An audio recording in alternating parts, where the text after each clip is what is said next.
मित्रांनो, रूमला राहणं किती अवघड असतं ना तुम्हाला दाखवू. कसं पण घाण पाणी येतं इथून बघा.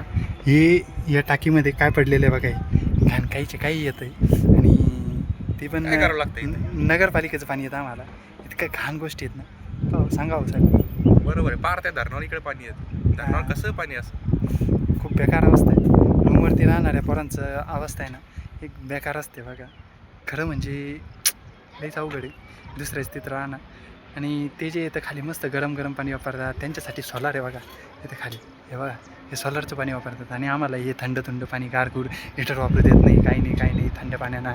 आणि हे असे क्षार वगैरे हे आमच्या डोक्यावरती केस आहे म्हणा, अजून थोडेफार राहिले. तुम्ही नाट नका लो, फक्त नजर नका लो.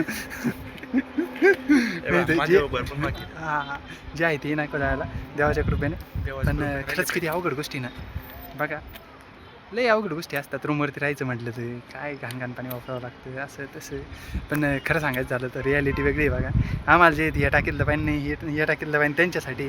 आम्हाला या टाकीतलं पाणी जे की स्वच्छ आहे, पोरांची काळजी घेतात बघा. सोलार जे आहेत त्यांच्यासाठी नाही, ते आमच्यासाठी सोलार आहे. या रूमवरती आमची जी काळजी घेणारे माणसं आहेत.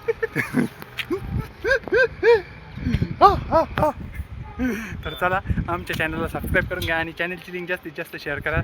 आता जे तर आपल्या चॅनलवरती खूप